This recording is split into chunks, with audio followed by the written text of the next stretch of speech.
Everyone has a moment that splits their life in two, before and after. Mine was a Tuesday.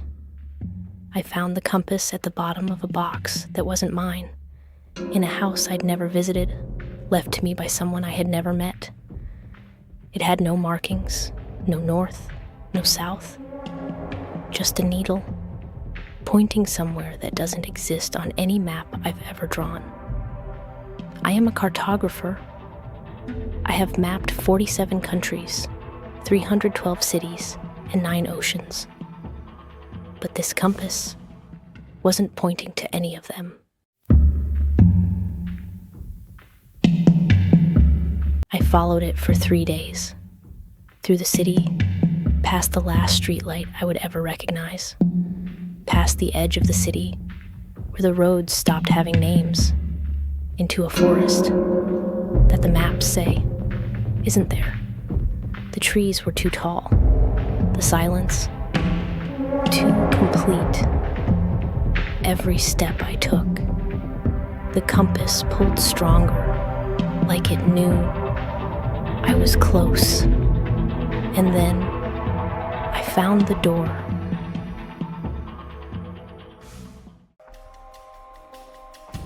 It was standing in the middle of nothing. No walls, no building, no reason to exist. Just a door. Made of wood so old it had turned black, with a handle worn smooth by 10,000 hands before mine.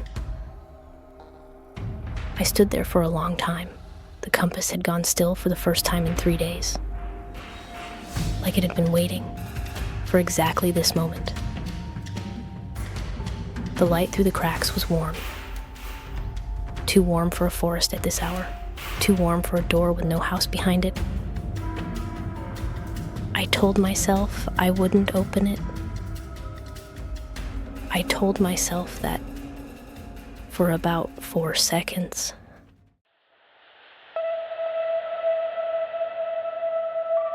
And so, I opened it. The light came first, blinding, warm, like stepping into the heart of something ancient and alive. I crossed the threshold, and the door closed behind me. The smell hit me first. Rain. It smelled like rain, but when I looked up, there was no sky, no ceiling, just shelves rising forever into a darkness that glowed. Then the books started moving, not falling, moving, deliberately, gracefully, like they were breathing. Thousands of them, floating through air that felt thicker than normal, warmer than it should be, lit by candles that cast no shadows. I reached for my notebook, but before I could open it, a book found me.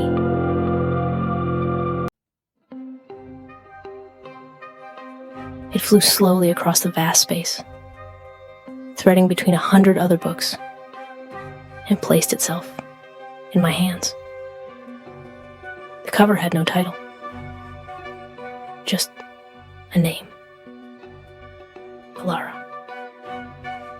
Written in ink the color of midnight, in handwriting that was unmistakably my own.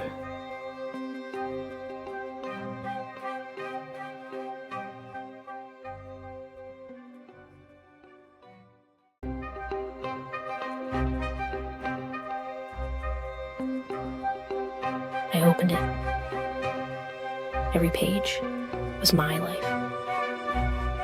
Not a biography, not facts and dates, but the small things. The exact smell of my grandmother's kitchen. The specific blue of the sky on the day I decided to become a cartographer. The sound my father's boots made on wooden floors. Things no one could have written. Things I had never told anyone. I turned to the last page. It was blank. not empty. Blank. The way a page looks when something is about to be written. The ink was still wet.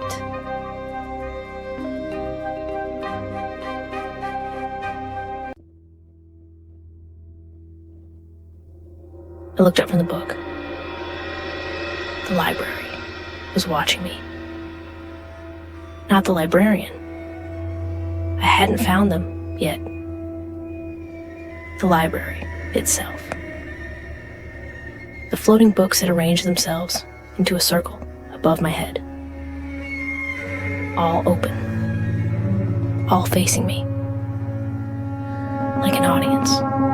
Waiting for a performance. I understood then what this place was. This wasn't a library that stored knowledge. This was a library that collected unfinished stories. And mine had just been added to the collection.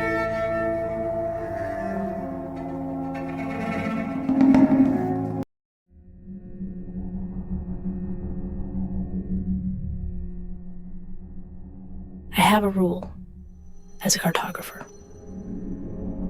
You never leave a map half drawn.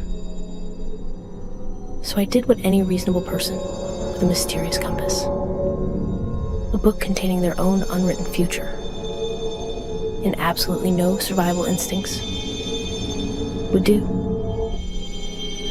I followed the compass deeper in. What I found in the forbidden section changed everything I thought I knew about maps, about worlds, about myself.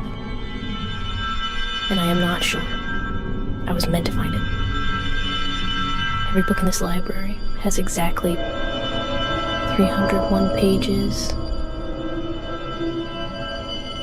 Every single one. No one has ever told me why. I'm starting to think the answer is somewhere